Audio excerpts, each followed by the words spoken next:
So after the morning writing shift, try to knock out like 2 hours after I drop off my daughter at school. So I drop my daughter off. My wife picks up my daughter. I just said wife. Feels so strange to call because I usually call Vanessa my partner, and I just called her my wife. It's a moment. It's something that I have to sit with. It's a good feeling. There's no resistance or anything to it. But I think because um, just because I'm not used to calling, and I know she's not used to calling me her husband. Man, I can imagine. I don't even think that word would come out of her mouth, because she never wanted to get married, and so like she probably can't even say the word husband without like throwing up. Um, and so we call we call each other. We both like the word partner. It just seems equal. It doesn't seem like it's like lined with anything. It doesn't seem like it's residue from old blueprints. It just seems fair, right? But I have no problem with husband and wife either because that's what we are. But I rarely use the word wife, and maybe I will more. Anyway, after the workout, which I try to get in around 11, after the 2 hours of writing, after the Zoom calls, after all the to dos on your checklist that you got to get done. Around this time, it's about 2 o'clock. Sun's out. It's gorgeous. You may or may not hear birds. I podcast out of my garage studio, and it's so peaceful right now. You know what I'm saying? It's super peaceful. And so this is my favorite time to sit down and just reflect.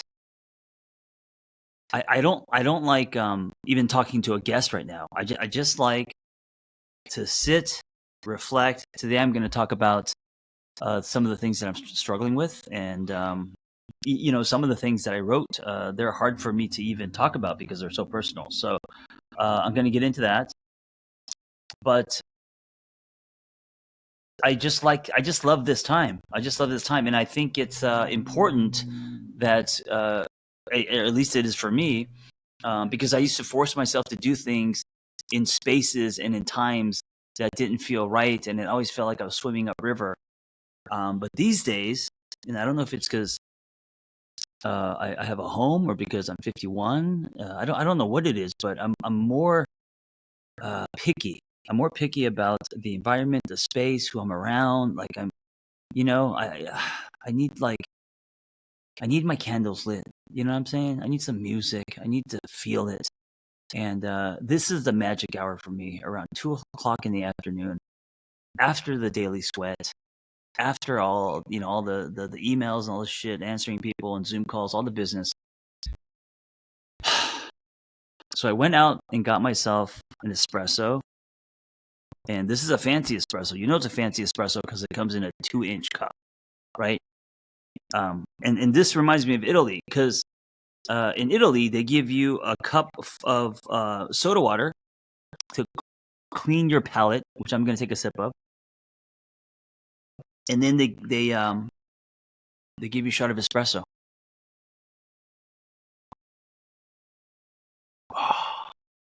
I saved it, so I brought it here to go to have this moment with you. I'm not trying to sell you anything. This is not an ad for coffee, but I just want to remind you, as I'm reminding myself in real time, that having a shot of espresso, or like for me that's nectar, but whatever that is for you, and enjoying it in the afternoon where the space feels right and you feel grounded and calm. This is what I'm talking about when I say stretch your bright spots. Because when I used to be a miserable fuck, I didn't have a lot of bright spots. I didn't know how to stretch them. I was waiting for the big deals to come and the phone to ring. They did not happen. Or it kind of happened once, but it didn't happen often. And because of that, I wouldn't take things like this, simple things like a shot of espresso and soda water, as important. I would not file them under joy. I would think they were frivolous and silly and ridiculous, right? So over the last 15 years, I've been telling people, you got to stretch your bright spots, right? You got to find the coins throughout the rainbow. They're not at the end in a giant pot. And so I try to practice these things. And so here I am today. Wait. First the soda water. Then the silky espresso. I don't drink espresso that much, but when I do, the silky good shit like that, like it's like when you're laying in silk sheets naked. You know that feeling? It's like that down your throat. And when I was in Italy, this is how they drink their coffee is a lot of espresso shots throughout the day. In America, we have coffee milkshakes, the size of water bottles with whipped cream and nuts and all random shits. They call that coffee here in America. But in Italy, it's just a simple shot of espresso. Anyway, all right, things I've been struggling with. Feeling like an exhaust pipe. I don't sleep well, and sleep is something that I've always struggled with, and it's much better now. But I don't sleep deep. I don't know how much REM sleep I get, and so a lot of times I wake up and I just feel like an exhaust pipe. And I've conditioned myself to snap out of that, not feel sorry for myself, and to change my state by getting on my motorcycle or by jumping into ice, getting a workout in, jumping into the sun, like whatever it takes, right? So I have the ability now to pull myself out of that horrible exhaust type feeling when you don't sleep. It's the worst feeling. It's the worst way to start your day. But over the years, I've learned to adjust and to make the best of it. So, but that said, I still struggle with it. And lately, I have not been getting good sleep, which has been something I still struggle with. Losing patience and trying not to raise my voice at my daughter.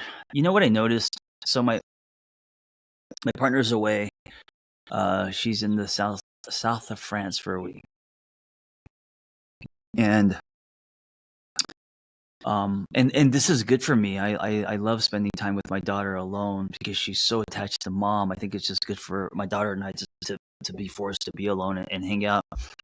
And I noticed the last couple days. Like any 4-year-old, when you try to get her to brush her teeth and get her clothes on to get her ready for school, the amount of stalling and whining and not doing what you want her to do, all normal things, right? But me, I noticed me raising my voice, me being irritated, me losing my patience, and then the judgment behind that of then feeling bad and guilty. I think that my generation, so Generation X and millennials, especially millennials, are so desperately trying to not fuck up our kids, trying to not give our kids the experience that our parents gave us. And not all parents. I'm not saying all parents. Because if you're a boomer and you're like, the fuck you talking about, John? Then not you, right? But generally speaking, a lot of our parents, and it wasn't intentional, lacking of tools, but we're so scared to fuck up our kids, quote unquote, that we're, if we do anything like raise our voice, we feel so guilty, right? And so, I feel that, and so I got to give myself some grace. I grew up where kids were, grabbed by the hand and like smacked in the face and spanked and all of this stuff. And so I just have to give myself some grace if I'm losing patience and if I'm raising my voice. I think what's important is that I notice it, right? With anything, it's you noticing which is always, it's the first step to anything, right? Just noticing, oh, I'm doing this, or I feel this. Okay, just notice it. You don't have to beat yourself up about it, but just noticing. And then, because right after the noticing is like, okay, well, then what do you want to do about it? And for me, it's like, okay, well, I notice I'm being impatient with my daughter. So what I want to do is I want to be more patient. I want to not raise my voice. I want to be more kind. I want to talk to her on her level, and meet her where she's at, right? To a certain extent. I mean, we got to go to school. We got to do things, right? But kind of meet her where she's at. Another struggle is remembering. I don't remember shit. Short term, I mean, my long term is hanging by a thread, and my short term is shot. I don't remember what I had for lunch. I don't remember. Like, I have to really concentrate to remember. And I gotta say, it's a little terrifying. I mean, I'm assuming this is normal. I'm assuming I don't have some kind of condition, but I don't remember. I mean, I remember the big events in my life, but like, I don't remember what happened last week. Who's the person that has no memory? Is it? I think it's Jerry Seinfeld. Someone was also saying like they actually don't remember. They don't remember yesterday. They remember the day before. And I remember thinking like, how could you not remember? Is something wrong with your brain? And here I am, 51. I don't remember. Another thing I'm struggling with is what is having a healthy sex drive and exploring and expanding your sexuality. And especially, later on in life, right? Because I feel like, in our 20s, I think we're not connected to our bodies. We don't have a sense of self. We're very approval seeking. So something like sex and intimacy is usually either just for pleasure, or it's for it's in exchange for validation or acceptance, or to be desired, or you know what I'm saying. It's I don't think in our 20s we have become fully confident, secure sexual beings. I think we're exploring. We don't know. And also our boundaries are crossed left and right. We don't know how to draw boundaries. And it's not until our, I think, maybe 30s, late 30s, 40s, and even 50s where we're like, hey, I actually don't like that. And I don't want to do that. And I do want to do this. I'm curious about this. And I wonder what this would feel like. Like I think in our 40s, 50s, I think we give less fucks. This is why a lot of women say their 40s is the best decade of their life. And I agree. I think and I think for men, late 40s, because you get to a place, where you're like, this is who I am, and love it or leave it, right? And it's not our truth in our 20s. We can't say that shit, or we can't say it and really mean it.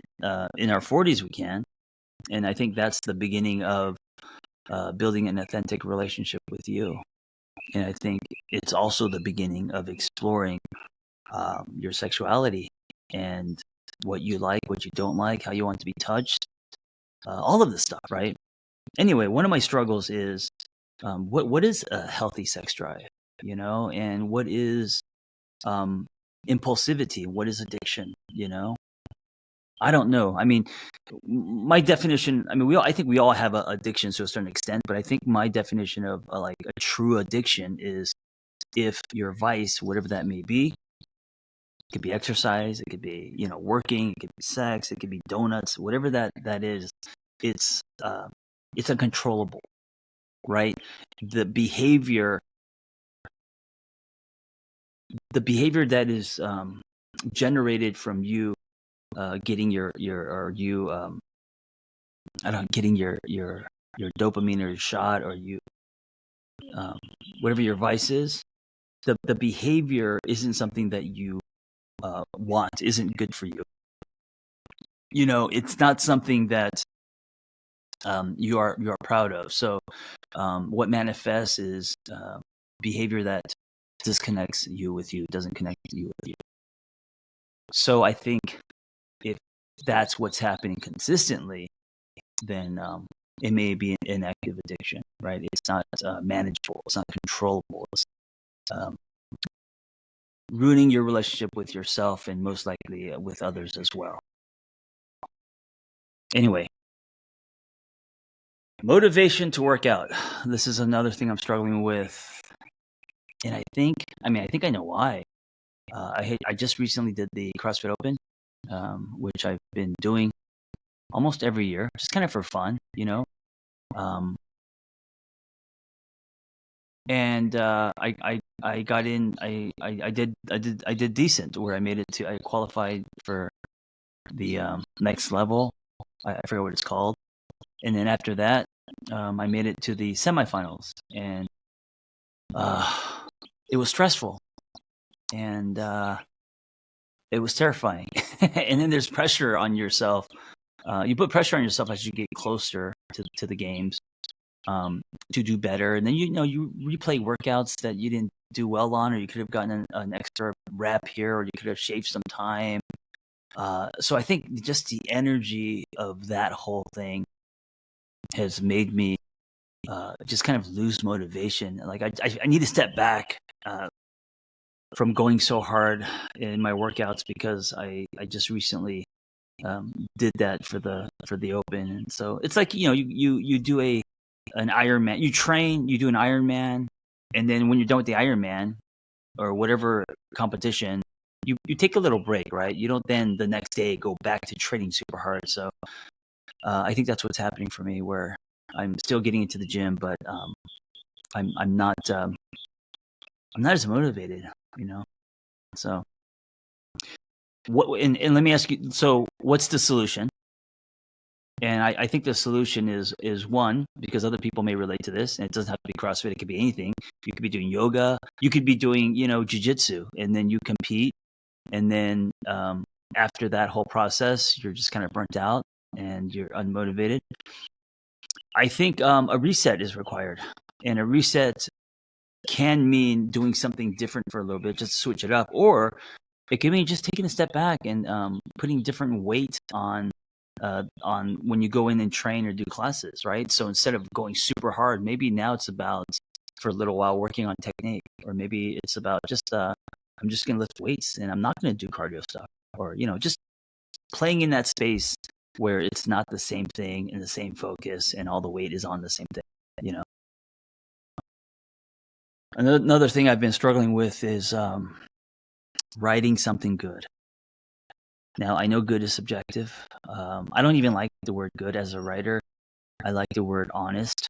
I feel like if you could write something honest, then by default it will be good. It's when you don't write things that are honest that the writing's bad. Now, of course, there's voice and all these other things, but just simply put, if you write honestly, I think overall it'll be good. My friend Sean just texted me about the difference between an author and a writer, and it was super. I really appreciated what he said, because he said, "John, you're not a writer, you're an author," and I think because with my story, I used to be a screenwriter, and I didn't make it as a screenwriter, and so because of that experience, I internalized it and I stamped failure on my head. Maybe not on my head, maybe on my chest, on my arm. I think I stamped it here, and and so I have this false belief that I am a failed writer, right? Even though I've published 6 books or sold 6 books, and actually 7 now, 7, and so I think I minimize my writing career. And Sean said, "You're not a writer, you're an author, and there's a difference." And I was thinking about that, and I said, "Hey, man, thanks for saying that. I'm going to put that in my back pocket." And I was like, "That's kind of powerful, Just and this is proof of the power of language.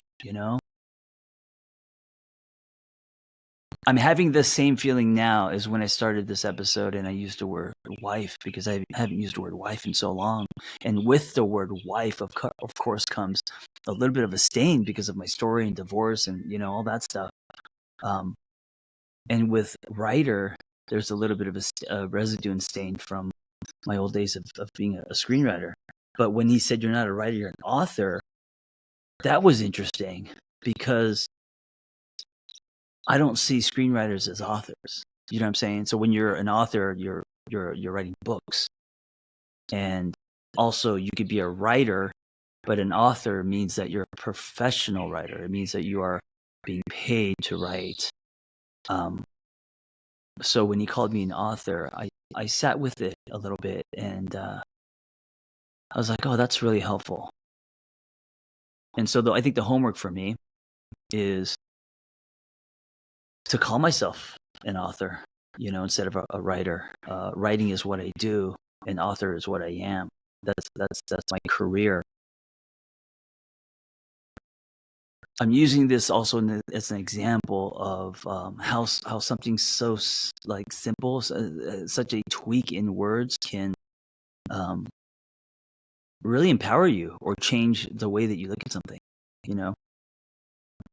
Anyway, another thing I'm struggling with is short form content. I think it can be a black hole, and this is one of the reasons why I love podcasting so much. I don't feel rushed. I don't feel like it has to be under 90 seconds. And also, I have bought into short form content because it's like my job and it's what is working and what the world wants. So I'm doing that, but also I can do other things, right? I could switch it up, and me switching it up is doing my podcast, doing some long form videos for me, instead of just doing these little short form reels or shorts or whatever you call them, because it could get monotonous, and then you don't really feel like an artist or you're documenting. You just feel like you are. You feel like you're at a factory, just like fucking stamping things. Boom, next, and you're just pumping out stuff, right? So yeah, I've been struggling with short form content, which is why I'm doing a little more long form. I have a YouTube channel. I also have a YouTube channel in Espanol. Yes, and AI has translated my voice to Spanish, and it's fucking accurate. It blew me away when I technology these days is just nuts. But I'm speaking in Spanish, and the voice sounds just like me. All right. Here's another thing I'm struggling with: career things not happening fast enough. This has been a struggle since. I'm an Aries. I'm impatient. I want things to happen on my time, and when they don't, I get a lot of anxiety. I get depressed, right? And so one of the things I've always struggled with is just career stuff. Things that kind of appear, and then I think they're going to happen, and they don't, or they take longer. And then me practicing. Oh fuck! Someone now on the side of my house is hammering. Me practicing letting go and trusting that things will unfold when they're meant to. This is a lifelong practice for me, maybe for you too. But if you don't practice that, I feel like you're going to be powerless and always going to be kind of like a victim, to things that could be, instead of appreciating what is, right? Another thing I'm struggling with is not being on a dirt bike or going on an adventure in a long time. I love dirt bike riding. It requires planning. It requires money. It requires rentals and trailers and all the stuff. And so it's not something that I just can do on a weekend. So I haven't done it in a few years, and I've been just craving getting on a dirt bike or adventure bike, and just I would love to just go to like Grand Canyon, or maybe just Joshua Tree, which is in my backyard, and just ride in the desert endlessly. I don't know. I wouldn't know where I'm going. Just riding. I struggle with the absurd amount of taxes we have to pay in this country.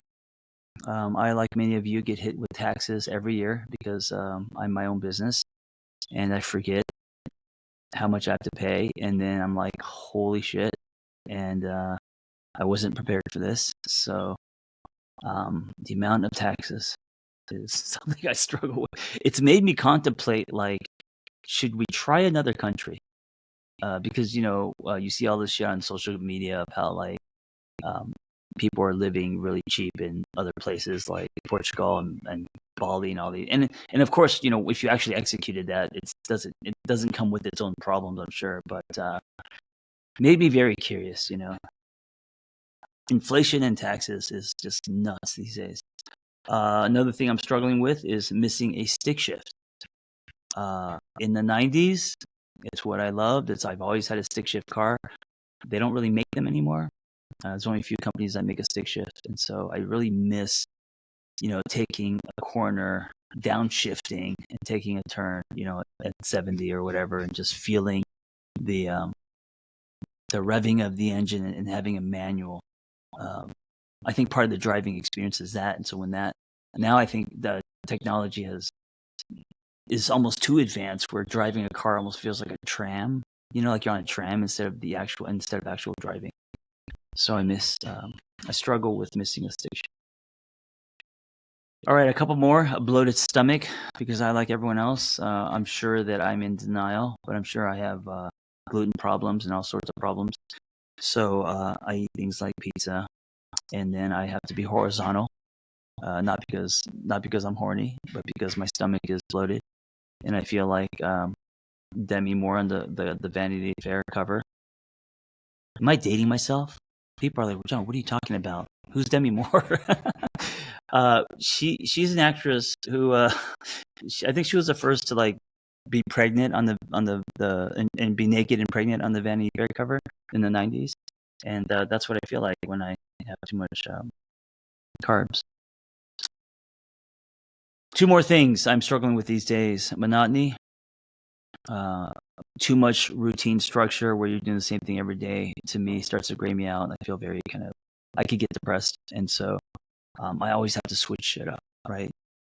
And so monotony is my kryptonite, and when things get too monotonous, I gotta switch things up. I struggle with that. And then finally, inspiration. And I gotta say, I don't think I almost don't believe in inspiration, right? I believe in hard work. I believe in creating spaces and being disciplined and diligent. But I haven't. Hey, I'm looking at a butterfly right now, and let me just real quick. I'm looking at a butterfly right now, and it's like tan. I've never seen a tan butterfly, because butterflies are usually like bright colors, monarch. This is a tan butterfly. And it's so it's so beautiful because it's fucking tan. There's a butterfly right in front of me, a tan butterfly. I am announcing that as oh god, sorry about that. I'm announcing that as an indirect reminder to seek little things, to simplify. And I am saying this because I was just telling you how I'm struggling with inspiration. And as I was saying that, I noticed a tan butterfly. And I think the point is, you don't need to be inspired by big, amazing things, right? You can find awe or beauty in something as simple as a tan butterfly. So I don't believe in inspiration. I don't believe in waiting for it. I don't believe that that should determine how you live your life or the quality of life that you live, right? Because if we're all waiting for inspiration, we're just going to be grayed out until then. So we have to find beauty. We have to find our inspiration. We have to look for awe. We have to stretch our bright spots, seek joy, all of that. Anyway, thank you for listening. Be well.